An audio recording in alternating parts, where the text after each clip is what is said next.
Everybody, you're welcome back. You're still on the first show on GNTV. My name is Annie Efor Ampofor, and it's time for us to take you through First Talk today. Like we earlier on said, we're getting into the area of your working environment.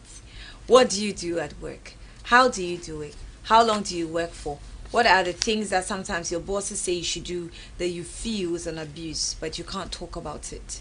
So we will answer most of your questions here on the First Talk segment of the first show with our experts who have joined us on the platform. Remember that the first show is supported by Ekow Spa Mineral Water, Revitalize Yourself, makeup by Lana Makeup, also Accent and Curves, who give us some accessories to accessorize ourselves and look beautiful on the screen.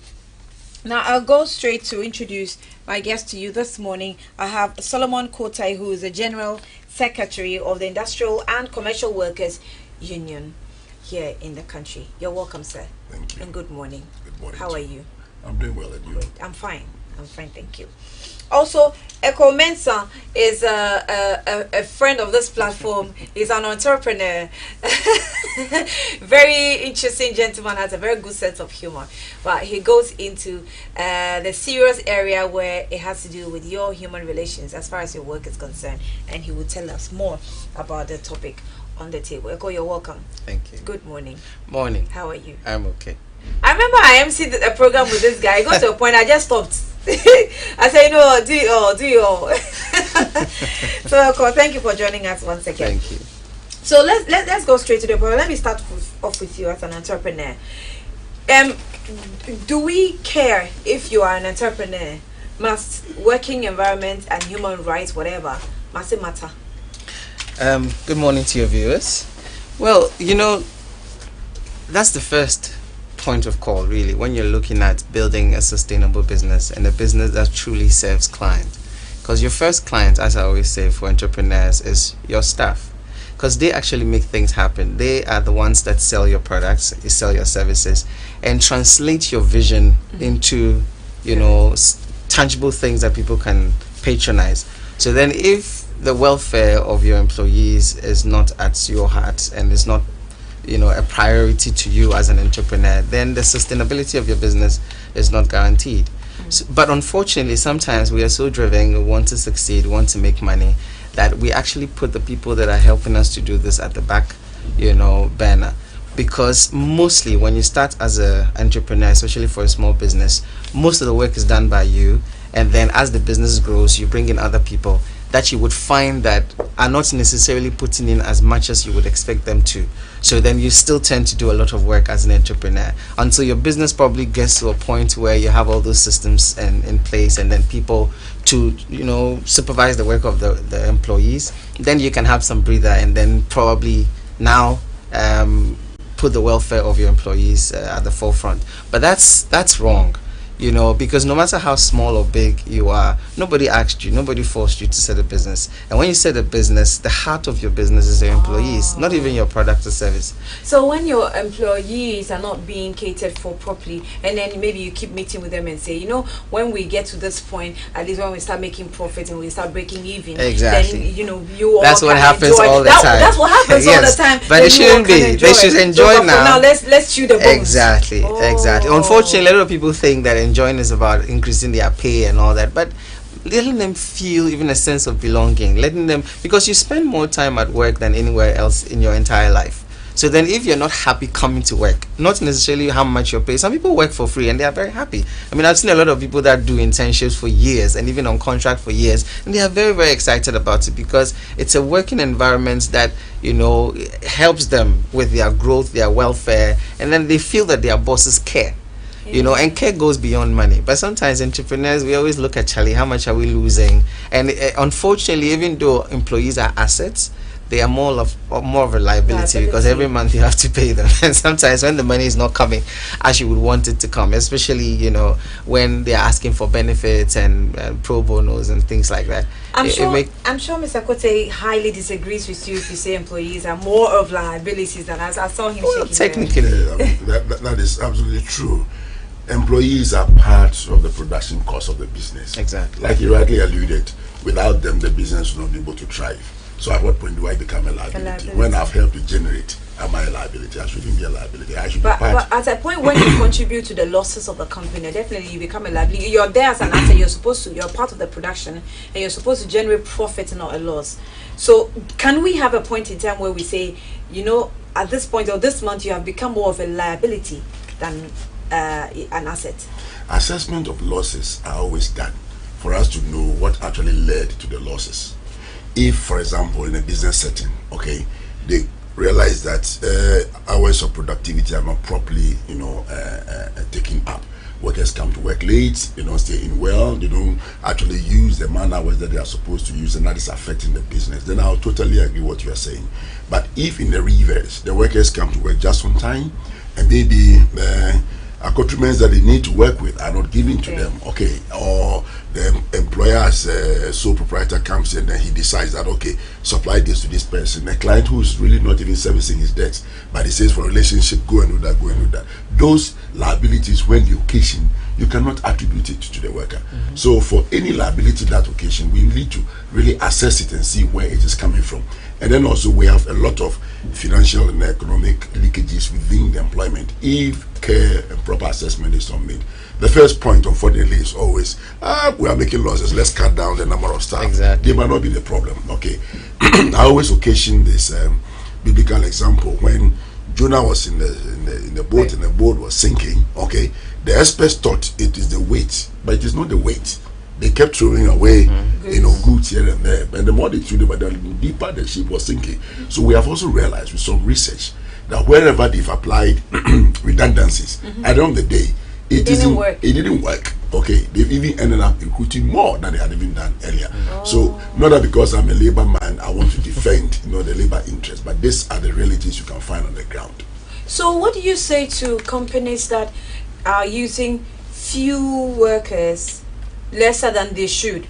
If, for example, the workload requires you to have about staff numbering 60 and you have about 20 doing the work of 60, although they are able to do it, with what you are saying, with the analogy and the research you have done, what would you say to it? First and foremost, every business must have establishment lists. You must know how many workers do I need to perform what X amount of work to be done.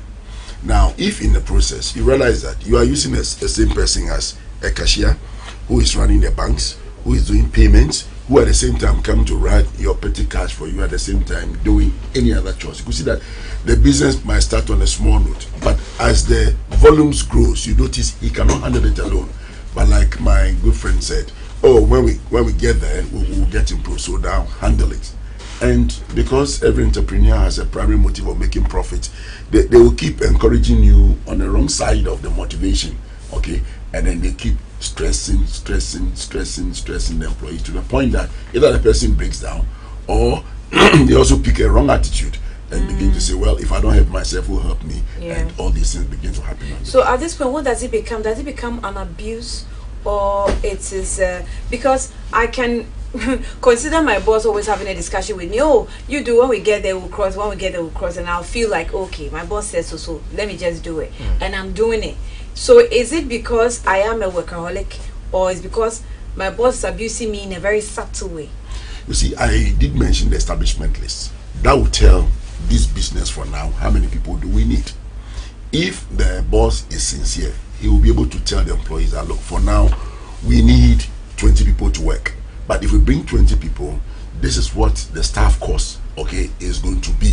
And if we run into that staff cost, it means our margins are going to be affected. So maybe I'll add this little.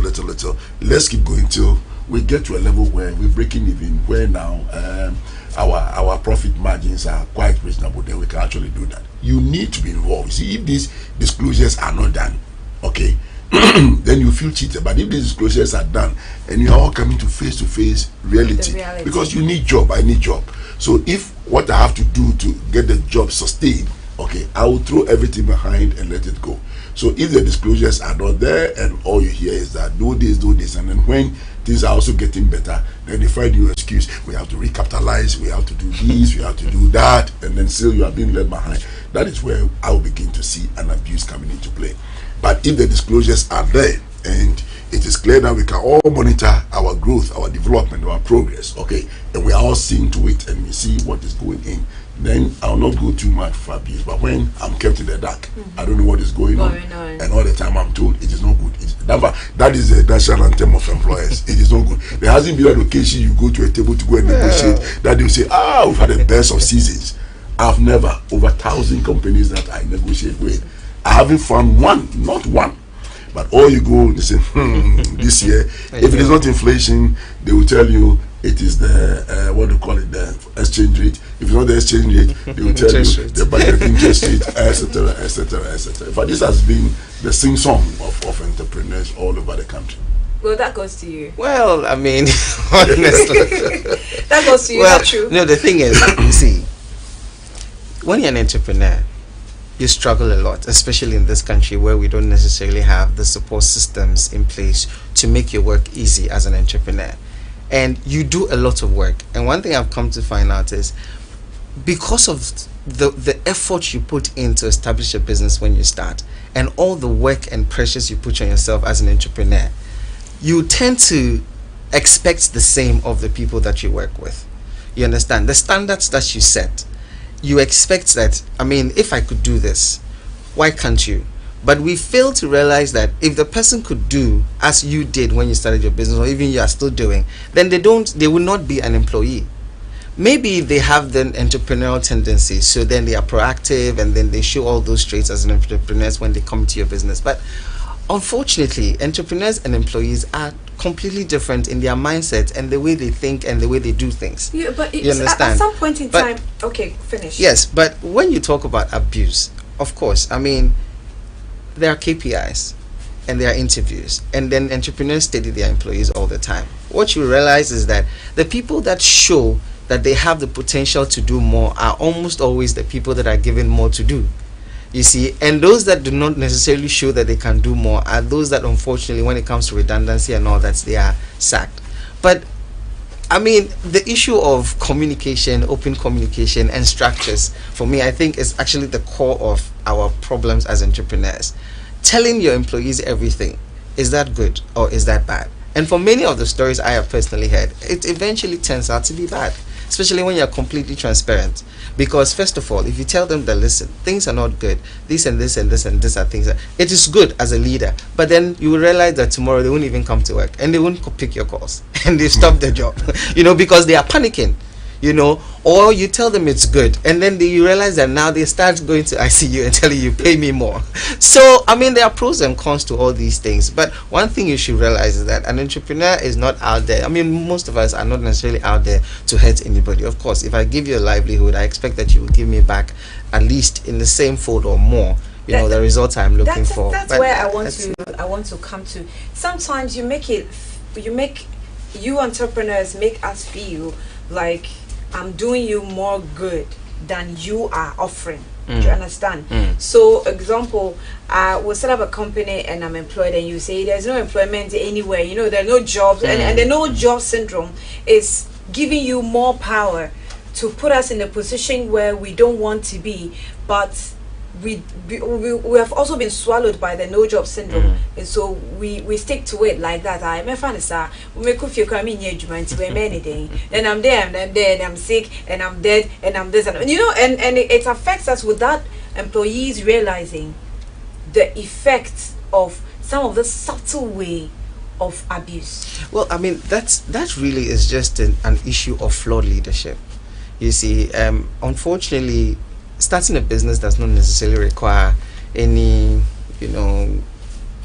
qualities beyond finding an opportunity and then utilizing it and then starting to make income. Anybody can do that. But the moment you get to the point where you have people under your employ, you are their leader. And how you go about it would adversely or, in a good way affects them. Now, with what you're saying, it's just an issue of flawed leadership. Because if your leader or your employer makes you feel like, because of the lack of jobs, then you should also know that you are in an establishment where the leader you are with is not necessarily qualified to manage people. He might be good at what he does, selling and all those things, or coming up with ideas and translating them into business, but he might not necessarily be good with people management. Because there's a way of managing people that is very, and I put this in quotes, very annoying for the entrepreneur. It's very frustrating.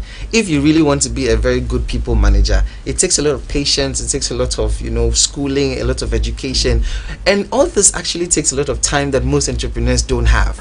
And that's why a lot of the time they expect that you will have some years of experience before you join them. So you have suffered that and you know how the terrain is. But unfortunately, it's not supposed to be so. Fair? It's not fair. Yes, I mean, because if I've come out of school fresh and I'm looking for a job and you say you want 5 years experience, where am I going to get that 5 years experience to even bring it on your job? That is like, what are you telling me? You see, and this is a discussion that would take this in a different tangent. I know. Everybody goes to school for at least 3 to 4 years. Yes. And when we are asking you for experience, we don't necessarily mean that you should have worked all those 12 months. The moment you enter school, even the moment you finish SS, you can start doing your internships.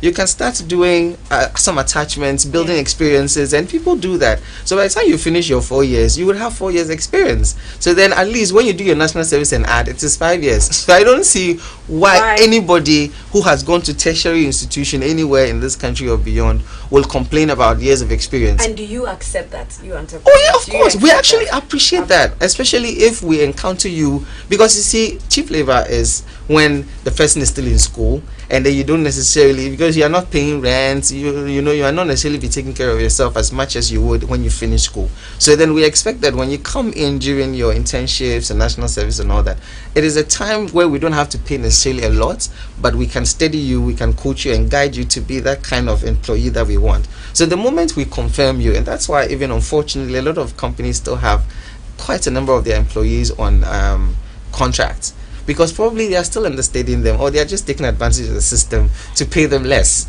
But these are facts of the ground. You understand? Doing business is hard in this country in most sectors. But of course, a lot of entrepreneurs also want to make the most out of their investments. And sometimes you can't really blame them. But the issue of people management is a skill that at least a lot of entrepreneurs need to take. It's a course. And it comes through mentorship, coaching, and actually training. People management. Because, yes, people management is something that a lot of entrepreneurs, especially the very good ones who can sell, don't really know, because they don't have patience for, lots of the things that employees like, because they come to work, whether you work or not, you still be paid. But that's not their fault. If you don't have the tools to work, if you don't have like KPIs that they are doing, because what you monitor, you get results from. But a lot of us don't have time to micromanage. So then at the end of the month, we complain that you didn't do much, but there was no monitoring. So then how do you know? Micromanagement, I think, happens a lot in the private sector, but in the government sector, of course. You're still watching the First Show live on First News Network. This is the First Talk segment. My name is Annie, and we're going for a quick breather. When we come back, we're in the studio with Mr. Solomon Kotei, who's the General Secretary of Industrial and Commercial Workers Union. Also, Ekow Mensah is an entrepreneur. I'll be back shortly, and then we'll go into your world.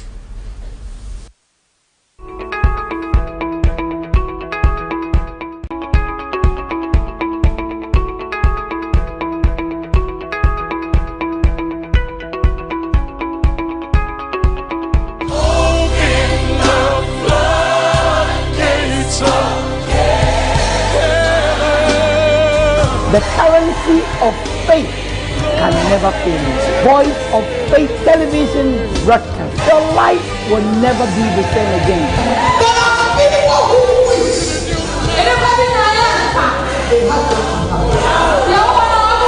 With all the money in the world, you have God who has God has sent you, and you will continue to.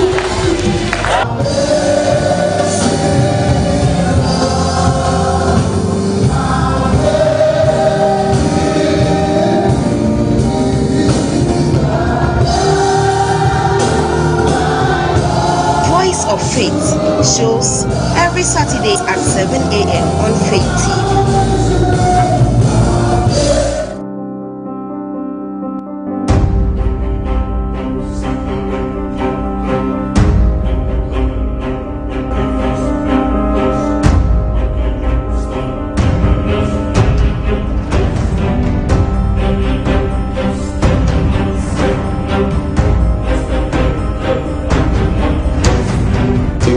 111, I am right now. Fighting climate change in particular, both in Africa and in Europe, we are interdependent. Our intake of refugees has been going up in recent years. Today's markets and today's life is no more a question of common sense. It's a question of knowledge, understanding. We have task forces that patrol the markets, the communities, and to ensure that certain fires do not occur.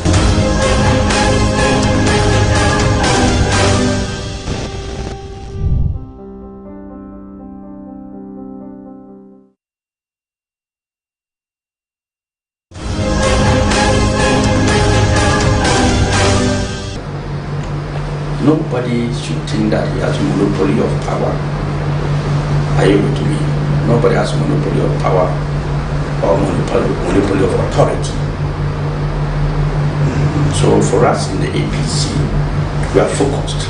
And in the MPP who thinks that they cannot criticize them, even dogs believe that people can criticize. Only dogs who think they cannot criticize them. Anybody who cannot take criticism is a dog. And I say today that anybody who cannot my criticism, that person is a dog.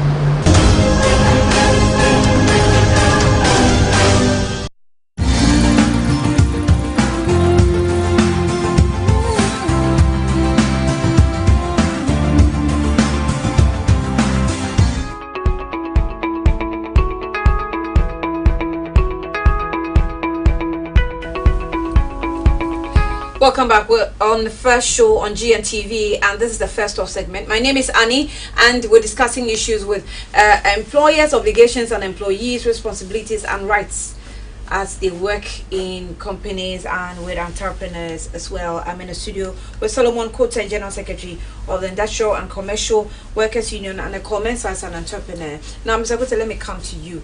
Let's talk issues of salaries. After pegging the minimum wage, what are the factors to be considered in remunerating an employee? When it comes to salary administration, first and foremost, the employer should have an overview of sustainability. Because you can pay somebody's salary today of, let's say, 100 Ghana, and then tomorrow you say things are bad, so I want to reduce it. It becomes one of the fixed costs. Once established, it becomes a fixed cost to run until it is reviewed again. Now, largely, it depends on the performance of the business. That will determine how much can be paid, how much can be left for the business to run. In doing so, we'll want to look at which class of workers do I want to engage. Do I want high managerial, people with high acumen, people with some special skill? And for that matter, I now have to arrange who are my first grade officers, second grade officers, third grade officers, or lower echelon. And then you have them. Because there must be some degree of correlation that the differences between the wages of the staff you have should have some reasonable, differentials to run through, so that I don't feel, I'm more cheated. And then comes the issue of, am I going to rely also on qualification? I want to go the UAC way. I'm not interested in qualification. I'm looking at your ability to perform and to transform the business. So whether you are having 2 master's degree or 1, and I find somebody who is just an ordinary O-level holder, but that person is a visionary. That person has got so much to turn the business around. In fact, we have a lot of them around. We have a guy from Accra Poly with an HND, okay, and he worked in a very high reputable institution like Nestle. Let me mention because it's a good report. The guy was able to look at how cost savings out of electricity consumption, okay, and he devised, a kind of means at the workplace, and he pushed management. Let's try it. He was considered you HND, what do you have? Okay. But then his line manager realized that what the guy is saying is something to go by. And in Nestle, one of the beautiful things they have over there is that they have the best innovative worker. Okay. So that in the process of the month, who is bringing an idea that is helping us to save costs. And if you are actually found out, your post is there, and not just that, good citation is being on you, and in some one-off payment is actually given to you. So this is internal competition that is healthy for the business. In salary wise, okay, at the end of every year you must do assessment. Assessment, you bring your KPIs in view. You have to get your supervisors who actually understand what it means to assess an employee. So the appraisal reports will also be generated. Okay, and in this boarding time, appraisal of a subordinate is not an issue of me calling you, marking your dressing, marking your facial appearance, that. You are engaged, and they will exact from you what you believe the role you are playing can be done better, and what you think is ordered to be done. So at the end of the day, we jointly own the kind of a performance that is expected from you, so that with time you can be drawn back and be told, look. And you see, targets are beautiful. In any working system where there are no targets, let's forget it. Let's just forget it. Now, the worker himself realizes that, look, I'm on point, I'm meeting target, I'm over exceeding target. Okay, so that I'm also aware that once I'm over exceeding target, it will not be at the end of the month before there'll be a struggle to look at my reward. I'm working for some reward to be given to me. So issues of salaries, if it's well structured as I've explained, okay, gives a lot of assurance to the employee. And he also knows that if in a given year I oversee 1, 2, 3 years, that could culminate in my being promoted from one grade to another grade, etc., etc. If the systems are there, and we all appreciate that, look, this is how I can get to the top, then the challenge is now open to us all. Because if we're in GNTV today, okay, if we bring all of you presenters together amongst yourself, you yourself will be able to tell either you are the best, I should think, or that person amongst yourself, you know who is a high performing flyer. And then if that person is placed on top, everybody knows that this one, no doubt. As I walk into your premises, I look on your notice board and I was saying the best worker of the month. And what I was saying was that it's like every month a new person. So I'm asking, so is it like the World Cup? No, repeats. You can, Germany won it, okay, and it's such a shamble performance in the first match. So you win the best worker of the band, and then the following month you are nowhere to be seen. I was expecting to see one person coming, 1, 2, 3. And I know that. Well, how about seeing something like keenly being the position or the reward being keenly contested for? I mean, if we're looking at the best worker of the month, someone has performed and maybe has stayed on his or her performance. The next person that takes it looks at the person's performance and say, I'm going to try and exceed this performance, and really does it. Is that not healthy enough? It is. You see, when the standards are there and everybody knows that, look, for me to be adjudged the best worker, I need to do ABC, okay? And it's clearly that nobody is inhibiting, nobody is holding you, but we have equal opportunity to actually rise to the occasion. Then that one I'll say fine. But if the criteria for selecting the best worker is only known to the MD, he has it and then he decides it's you, or 1-star quality is displayed and he says, look, you are the best performer, it doesn't really wash. Interestingly, here we don't even do it that way. Everybody is involved. Every department is involved, and we vote through our emails. So it's very centralized. I mean, decentralized, where everybody partakes in it. So at the end of the day, whoever is selected, there's no contest, with the selected one. It's just like moving pick, the same thing. Everyone is involved. And over there, because they know there are many and there are many departments, okay, they rather go by department, and then thereafter they select from there, then you get the best out of it. So it's a good system if you have it. I only hope that you spread it more, and then yes. Right. Ekow, let me talk about. Let's talk about overtime. Working overtime. I mean, I used to come to work, say at 5, and then I'll leave around 9 or 10. Sometimes I leave that late. Is it something that my boss can consider as overtime, or I am just being a workaholic and I want to stay around and do my own thing? You see, the issue with overtime, everybody is given a letter when you're employed, and then in the letter they state your working hours. Now, anything beyond your working hours can be considered an overtime, but sometimes it is stated, and then even there's an amount that is allocated for every hour that you spend. But what sometimes we face is that you might be staying, but are you working for me, or are you being effective, or do you even necessarily have to stay? And also, let me come in there. With the nature of our work, we're always investigating something. We're always writing something. Even though there might be, I won't be on air hosting a program. I should be writing some article, or I should be writing some news stories, or I should be editing something. There's always something. In fact, the workload is a lot that there's always something to do. Well, it's a sector. That's I was going to come there. That especially with your work, media and all that, what happens is that you are oriented. In fact, when you're even in school, they will let you know the nature of the work and how involving it is, and it's actually second nature, if not the first nature. You live it, and that is you. So even if you leave the office at 5, as probably stated in your letter, when you go home, you'll still be working, because you need to be abreast with what's happening, so that next time you won't be lost. But that's the nature of work, and sometimes it's also on you as part of your professional development to make sure you are best at what you do.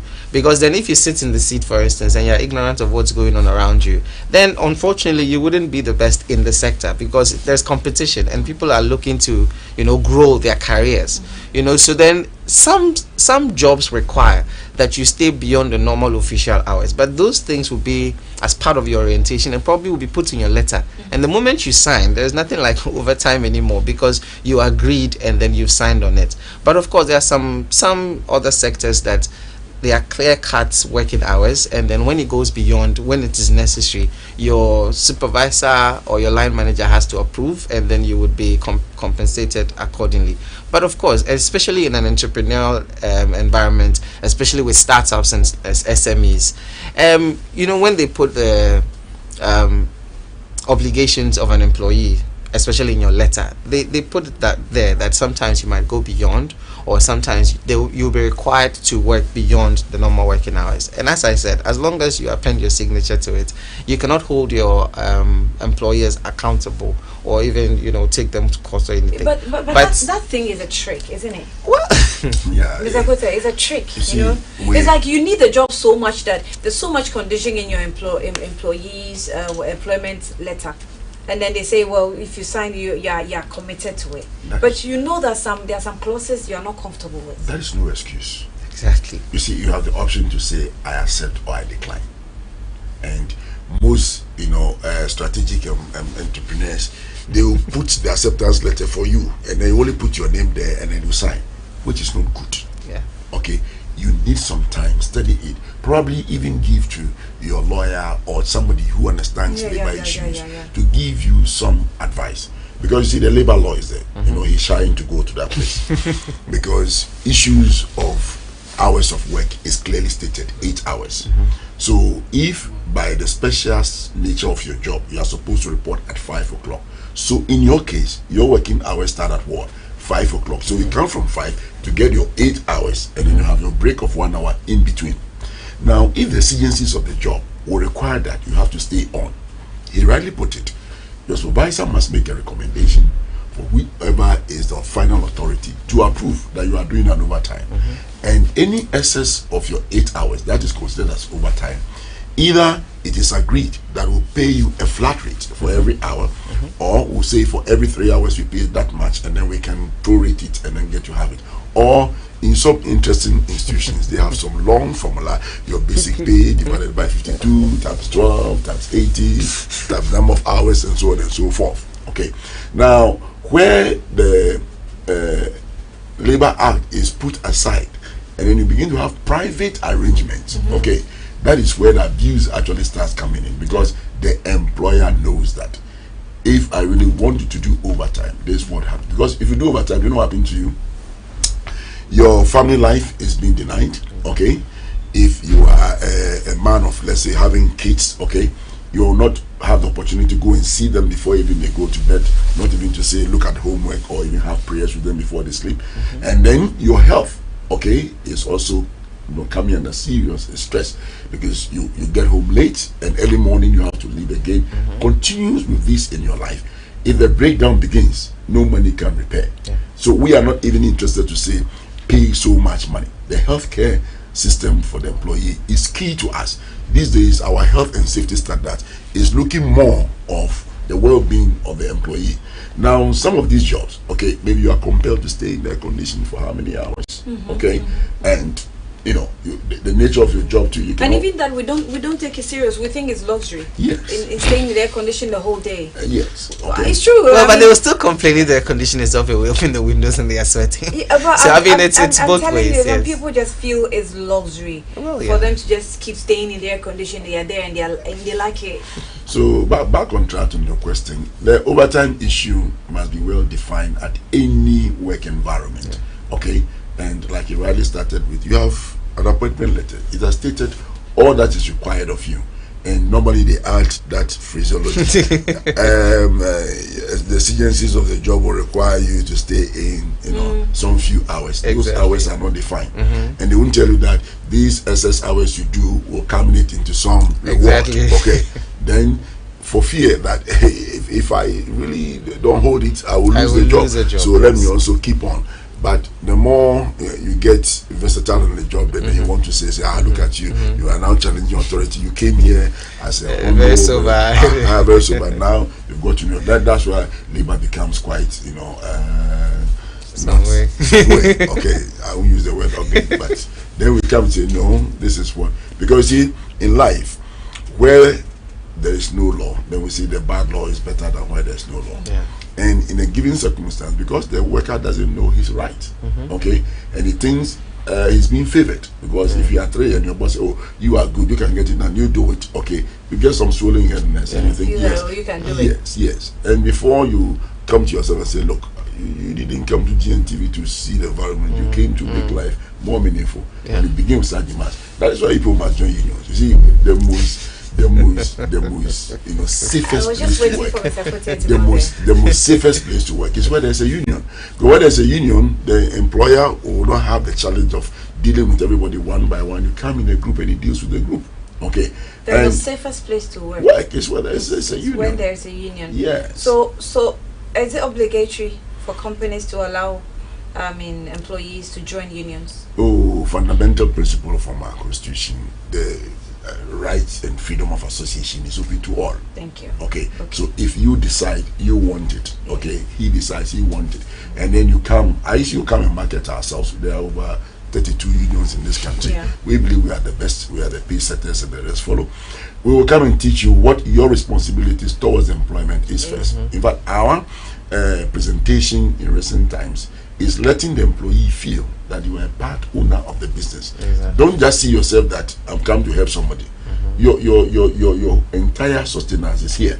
Like the good book says, pray for the welfare of the land where you dwell. In that land's welfare, your welfare is determined. If it's good for GNTV, I don't think I see you with that callous and say no. Okay, but where you are working, at the end of the month, we have to go and look for money elsewhere to come and make payments over here. Then we should all see that there's a danger for us. Then we need to lift up our game and ensure that we get things properly done. And it's only when you have a union that you can do good proposals to the employer, tell the employer that we believe there's this and that that we must put in place, and we believe we can change the face of business with this. Where those opportunities are not there, though some private entrepreneurs will do it, they will have morning briefings and people will go and then they speak their mind and they want to do ABC. But if there is a union, okay, it makes life more easier for the entrepreneur. He knows that. But it's kind of make life more difficult for the employee. That's why some employees are not comfortable. Employers are not comfortable with unions because a lot of the times employees use it against employers. No, in fact, the Labor Act that we have now is so beautifully crafted, where the responsibility of the employer is there clearly, and it's protected, and that of the employee is also there clearly. Okay, that is why when we come to areas of dismissals, okay, if the employer follows the process, you the employee, you can do nothing. But most of the time, like he started, I put my money, I started business. Who are you to do this? As he give him dismissal letter. Okay, and that's it. And that's it. But if there's a union, they will come back and say you can't do that because you are abusing a person's fundamental, human right. Sure. Because if I'm accused of something, I must be given the right to at least defend myself and make up my case. Union will come in and then support. Take it from me today. Our union have gone to many enterprises, and we have agreed with the employer to make 0%. Okay, to say we can't ask anything more this year. Why? Because the workers themselves are aware that the business is sinking. Okay, so we are not vampires looking for blood, whether it is a sick bed or anything. No, that is not our nature. That is a wrong, perception people have carried about unions, but we have changed it because of the presence of the law. Because issues like bonuses is no more automatic. It is when good profits are made before bonuses are paid. It's actually attached to your appraisal. So in fact, if you find whatever ISU is, the workers there are super. Okay, because they understand that, look, our destiny is in our hands. We won't toy with it. Let's get on it. And most employers who are coming in good terms with us are even appreciating that, look, issues of 13th month is not even a question to be discussed, because we do 27 working days in a month. Exactly. Okay.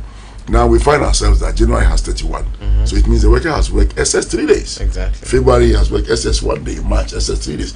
Add all together, and you can see that the worker has worked over 34 working nights and a month. So 13th month, as you see here, you must be enjoying 13th month. Okay, it isn't a favor that is being done to you, especially in our media call, right? Especially in our field, yeah, because we work Mondays to Sunday, back to back, because of the nature of our work. But our bosses will consider the hours that we work. So, for example, if I come to work at 5 a.m., by 1, I should be done with my 8 hours. Everything else is extra time. It's professional development. Yeah.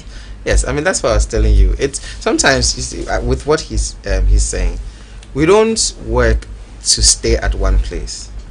We work so that wherever we find ourselves, we are exceptional. Our value on the marketplace is high.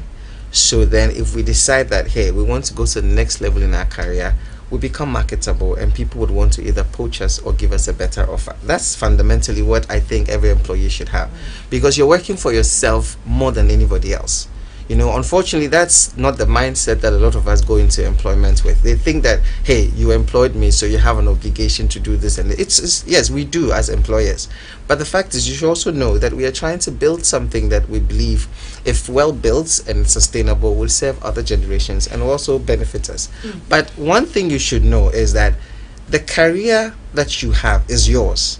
And the professional development path that you take and all the things and sacrifices you put in your employment, it might not be nice today, but if you do it well, of course, and then you progress in your career, you get to a point where you become so marketable that now the offers that come, you have to negotiate, because you know you become very valuable in the marketplace. So for me, fundamentally, that's it. But of course, issues with abuse and all those things, yes, has to be reported and properly dealt with. But I don't think that ordinarily any employee, well, I can't speak for all of us, but I don't think that we are so cruel. Like he's saying, ICU is not vampires. We are not also vampires. But as I said, it depends on what companies. And I always speak for startups and SMEs. When we talk about the Nestle's of our land and all that, they are multinationals, and there are structures and systems that they wouldn't want to mess their brand with, so they wouldn't even go flaunt these things. But when you talk about startups and SMEs, especially when the employer himself is a very hard-working person, he expects certain standards that might not even be reflected in their employment. But it is when the company is growing that sometimes these employers are not able to manage, and then they are not also able to bring in some of these professionals because they might be probably very expensive. So then there is nobody that manages these labor laws and things that employees deserve and all those things. So even though he started the business, he worked very hard and brought it to a point where now he needs the necessary structures, he still runs it as a one-man business. And then that's where the dangers are. You know, when you're running a big business as a one-man business, a lot of these decisions, Let me ask you about equipment damage in a company.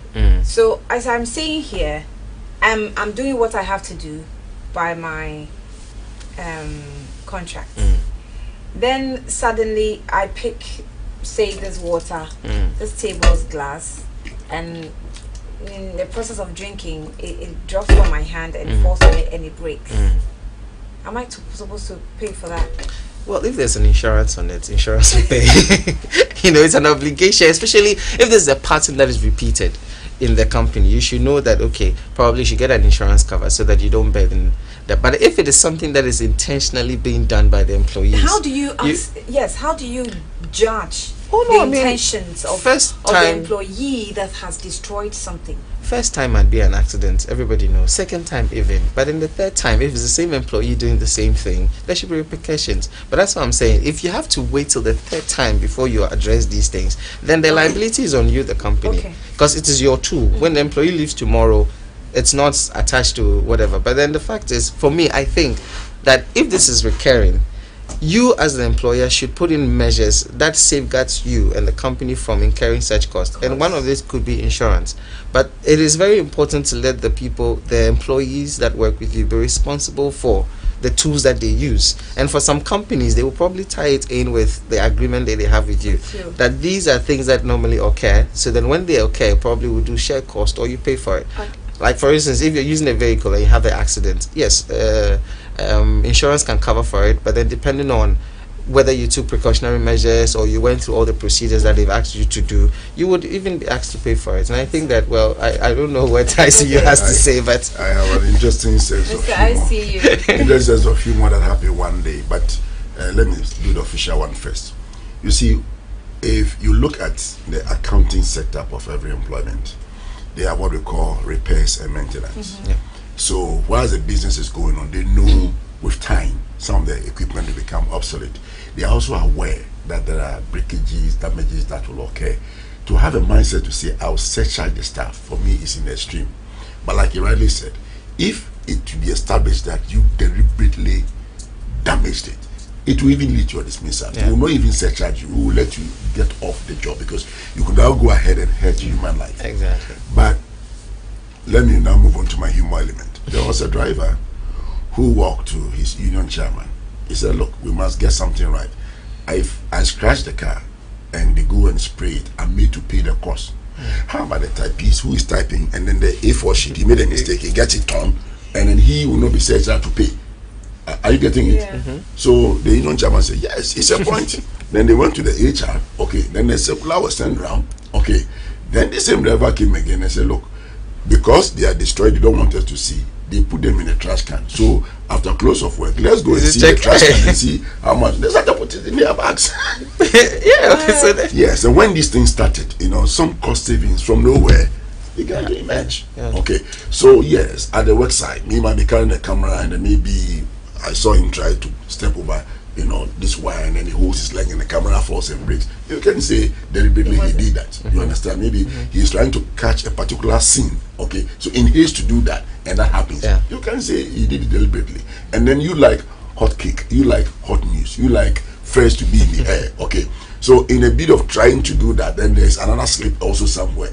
If that happens twice, you can say no, this is deliberate. That is why you have repairs, maintenance, Okay, I'm sure you're enjoying the discussion. What's going on in your offices, in your companies, if you're working one-on-one with some entrepreneur like Ekow here, and you have some questions you may want to ask, but we're having this discussion about your obligations and rights as an employer and employee. Let's go for a quick breather. We'll be back shortly and then we'll continue. I'll allow you to also ask your questions if you have any. This is the first show. This is the first talk segment.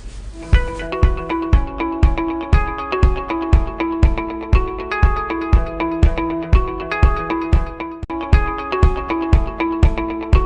the future, every child, man, woman in every corner of the world will be connected. Anything that you want to know will be available at the snap of a finger.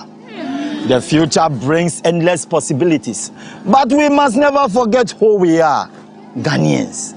Now, who is excited about the future?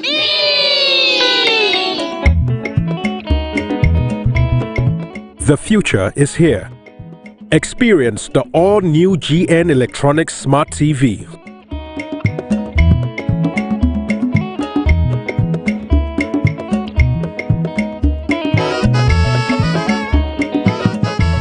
Experience international quality assembled right here in Ghana. For more information, contact 050-144-9465. GN Electronics. Good quality comes from home.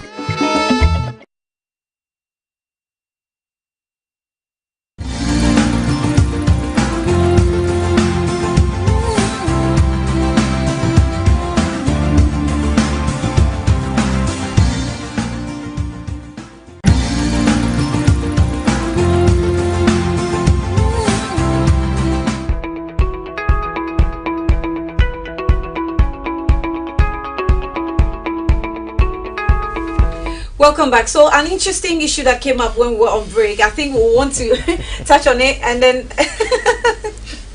someone is looking at me. I don't know why I'm messing, but I'll pretend I didn't see. So if you're in a company and like you're giving say a phone, right, and the phone is an office phone. Sometimes some of you say, "Oh, this is an office phone. This is my personal phone," and maybe you misplaced the phone, and your search charged by the company. Is it right or is not, Mr. Kotei? Well, you use one of the sophisticated ones, phones. Now, all over in town now, thieves are going after phones.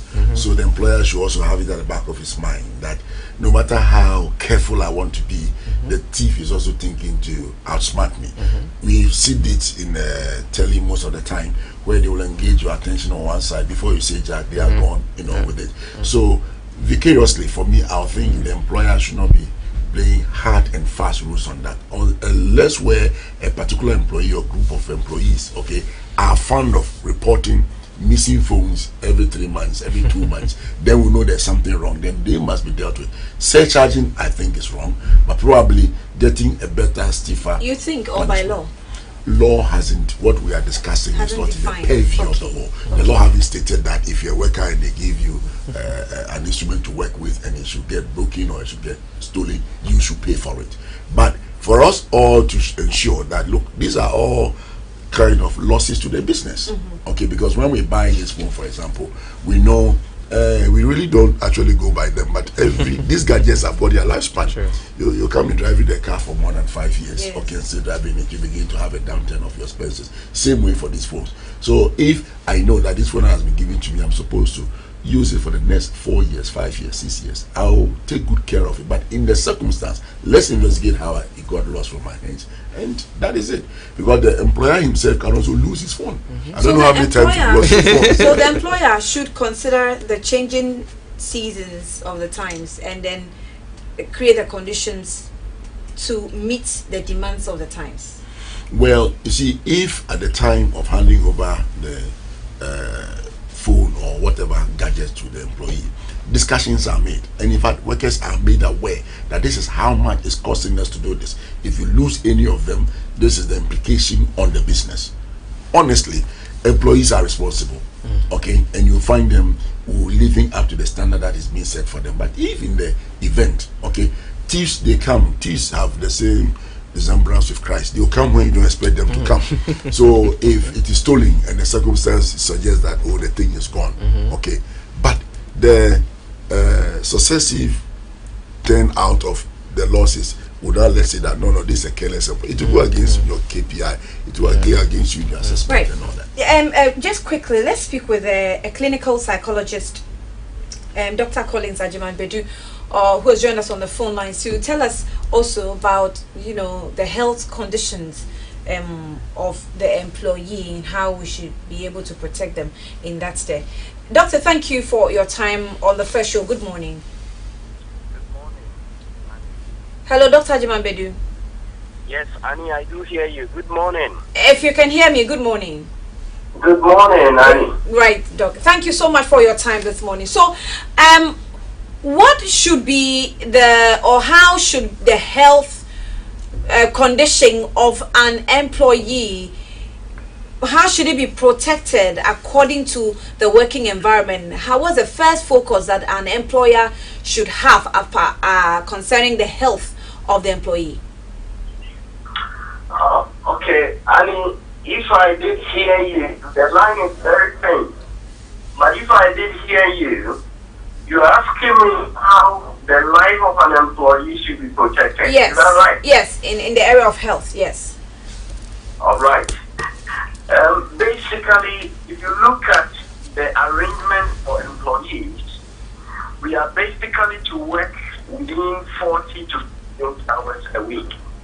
That is the standard in many countries. And for instance, in Ghana, if you work between 8 and 5, with breaks inclusive, you are likely to work, on the average, about 48 hours within the week. Now, as to whether we should be able to help the employee to have a better working life and a better well-being, a lot is involved. But foremost, let's look at it from the working structure. It is observed that in most cases, we may be working within the 40 to 48 hours. But we do overtime invariably. Because imagine if you live in Kaswa and you work at where your studios are, let's say in Accra, you may have to leave 2-3 hours earlier than your working start time. And in some cases, we may not close on time. And technically, we do overtime that benefits the employer as against the employee. So if you quantify this, I can predominantly say that in Ghana, majority of us are doing overtime in one way or the other for no fault of theirs.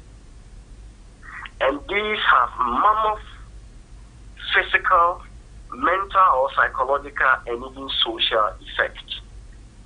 And so to be able to appreciate how we can help the employee to have a better life, we may perhaps have to look at the effect, especially over time, may have on the physical life of the employee, the mental or psychological life of the employee, and the social effects that it may have.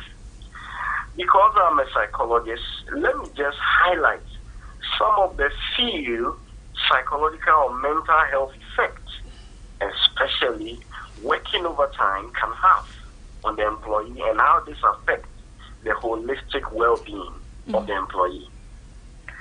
Foremost, it can affect the work-life balance of an individual employee. Imagine you are a mother of 2 or 3, and then you leave home 2-3 hours before your work start time, which is 8 o'clock. It means you are leaving around 5 a.m. If you have little children, they must also wake up with you. It doesn't help the development of these children. If you have a partner to care for who is overly demanding, being it a male or female, it can also affect the family life. So when we talk of work-life balance, when there is an incongruence between your work pattern and your family life, then the problems begins to creep in. This can affect even your marital relationship and the upbringing of your children. That could be one of the effects an employee may experience. I am sure you've been handling some of these cases in your field. How is the picture looking like lately in the country? Employers consider... I'm sorry. Doc, are you still on? Hello, Doc. Yes, please, I'm on. Okay, great. So I wanted to... okay, I'm having a very bad feedback. But I just wanted to find out, per your field, where you are, is the picture looking good or is getting worse by the day? Okay, I don't think that I can have Doc now. The feedback, I don't know where it's coming from, but the telecom should check it. So, I don't know who to go to because both of you are responsible for these this issue. Is it looking good? Okay, Mr. Kotei, is it looking good? Because you have been handling some of the unions. Is it looking good? I would at this juncture praise a lot of employers, okay, who, despite the national health insurance, they've gone beyond it, and they are making sure that health inspectors come around. They are making sure that even seats that workers sit on, they are changing them.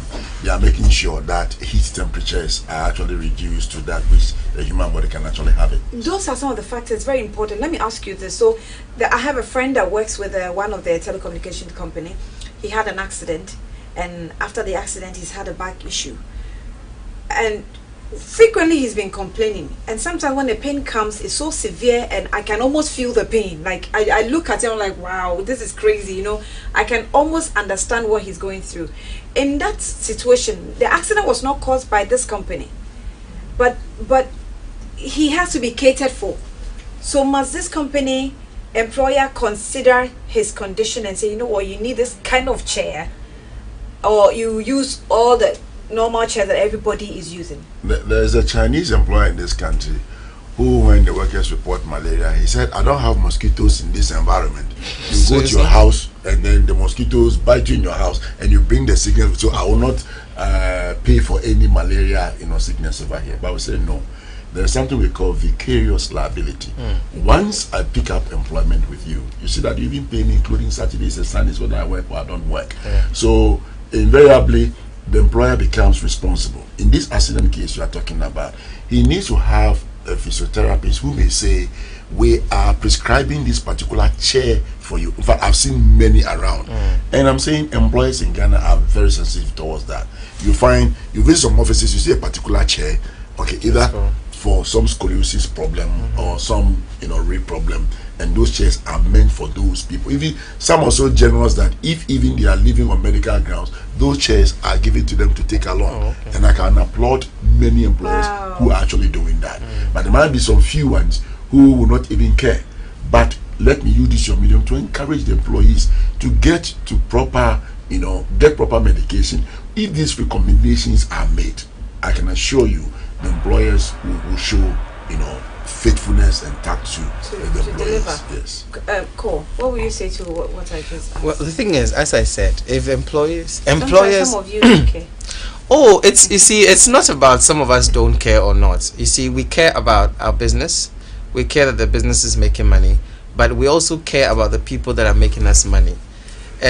When you find any employer not really caring, it's probably because he's put himself in a situation where he spread himself too thin and he's not making money as he probably would have wished for. So his frustration about not making money is what he's extending to the employees. You understand? So it's not necessarily maybe caused by, they are just being affected by it. But the thing is, employers care. But if we don't have what it takes to go beyond what we can provide, then it looks as though we don't care. But also, if your employees, as you were saying, if you're not open about communication and all that, and they are seeing that your life is probably becoming better, whilst they're working for you more than what they expect their life should have been. Because some employers do other things. For me, I do quite a number of other things. So then if the people that work for me, see that, maybe I bought a new car or I bought a new house, and then because of that, they feel that, I am using them to enrich myself without necessarily caring for them, then that's where the problem of miscommunication or lack of communication comes in, and especially transparency. Because if they don't know what is coming in the business and they don't know what is going out, then that's where they make a lot of demands, when they see that, you are actually, getting into all these luxurious things without necessarily taking care of your employers. But issues with accidents and all that, if this employee is good and actually meeting the KPIs and then his appraisals are good and everything, I don't see he's why. A friend, I can vouch for and say he is good. Yes. So for him as an example, what will you do as an employer? Yes, but you see, as my colleague rightly said, he said you have to come with a medical yes, and a lot of employees don't do that. They feel that but wait there, you should know. The Ghanaian, attitude. They really resort to herbal treatment. Exactly. Like I'm sitting here, I've gotten a text message from one of them. My eye is swelling. I can't come to work. Can I work from home? I mean, really, you know what I'm saying? Something like this, I shouldn't. Can I work from home? Exactly. So but then, give your condition. Can I work from home? No, but what shows? If it will give what shows that your eye that is swelling can prevent you from working? Where's the medical? Because I asked her, have you been to the hospital? Because beyond me thinking that if you don't come to work, I won't make money, will this deteriorate into something more serious? You see, so if you don't come with a doctor's report, even big companies, they expect that you come with a, you don't just, because some companies, they are so big that if one employee doesn't come, they will probably not recognize or won't affect. But if you're an SME, one employee, it would affect you. Exactly. I see. My time is up, but Mr. Kotei, will you respond to his text message? I think that employee has not done well, because you see, issues of health, that is why the doctors are there. They should even give you maybe the swollenness of the eye does not require you to be off. So if he's now saying that I will stay in the house and work from the house, then it means the eyes that he will use to work, the eyes is okay. That's what I'm saying. You see, if you can work from the house, so why don't you come? Has he sent you a picture? That's what I'm asking for. If the legs that are swollen, that he cannot walk, and he says I want to work from the house, fine, I understand. But now the legs are okay, you can come. Yeah, the eyes can see, can read.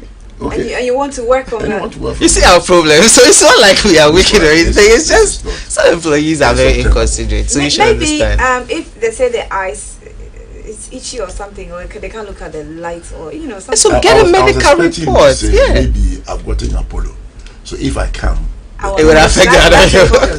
Then that one maybe he will understand. It's okay if it's Apollo. Exactly. You don't want to come and affect the rest, but. It's a swelling. Apollo, the eyes don't get swollen. They're ready. Please, one minute, this. Ekow, I'm sorry, my phone lines are bad, so I couldn't open the phone lines for you. But I'm sure we'll do this again, and then we'll give the opportunity to ask questions because we have the experts who actually give us the information that we really need, and we couldn't exhaust all our questions, but we'll do this again. And just for you to know that as much as the the employers have obligations, the employees also have obligations to employers. It's like the Nigerians in their jersey. It costs like 40,000 naira each. So if you put that jersey on you and you go and you go and hug 2 goals and come back, you have problem. So yeah, this is the first show live on GNTV. This is the first talk segment. I'll go for a quick breather. When I come back, we'll give you more. I had Mr. Kotei, who was the General Secretary of the Industrial and Commercial Workers Union, and also Ekow Mensah is an entrepreneur. My name is Annie. This is the first show.